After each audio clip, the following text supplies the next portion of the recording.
So next, I want to talk about Alexandria Ocasio-Cortez. But first, hit that like button, folks, and go ahead and push the subscribe button. Hit that bell so you'll be notified. We are making our push for 100,000 subscribers by Election Day. 100K by Election Day. We're really moving, and it's thanks to you. I really appreciate it. Let's talk about AOC. She got on Twitter, and it's amazing, folks. She's talking through the same talking points that Ilhan Omar is, talking about unrest. That's the new keyword, unrest. So she got on Twitter and tweeted this. We need rapid, real de-escalation, and we need it now. We cannot descend into the chaos of violence. Please, everyone, stay safe. So I guess there's a difference between chaos of violence and actual violence. She just doesn't want to descend into the chaos. I know it's word picking, but that just, are you opposed to the violence or not? What is the chaos of violence? It just makes no sense to me. So that was her tweet, though. But here is what she said on video.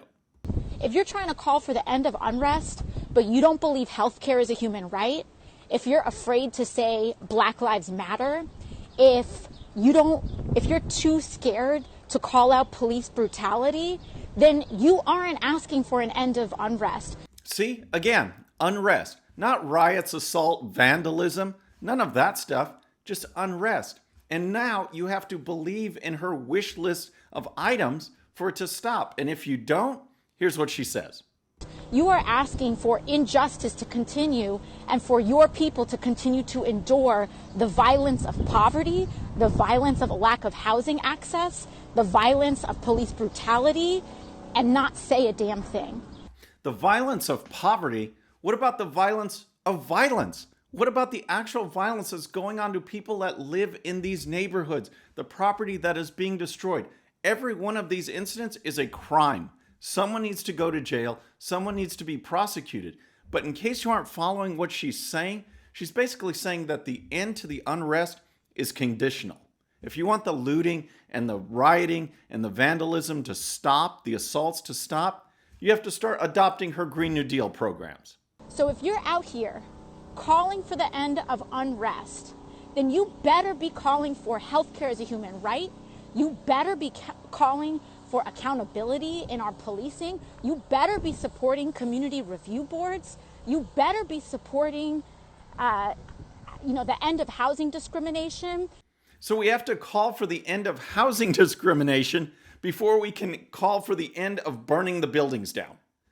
It doesn't make any sense. It's conditional. She's got her demands. She says that's what it takes. And this whole idea of transferring the blame to someone else, she never blames the violence on the people committing the violence. It's always someone else's fault. Always someone else to blame. There's always a condition that's forcing these people. Look, these are laws being broken. People are being hurt. People need to be held accountable for that, not passing the buck to society or some conservative plans that are holding people down. If people commit violence, if they destroy property, they need to be held accountable. And people like Ilhan Omar and AOC need to be out there calling these people out and demanding that justice for that business owner whose building is burned down, that person who's just been assaulted for waking up.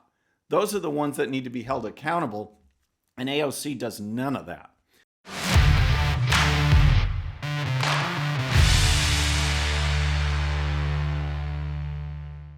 All right, friends, I hope you enjoyed that quick hit, but before you go, there's more.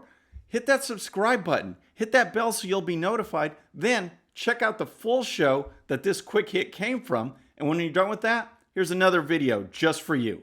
Hope you enjoy it. Have a great day.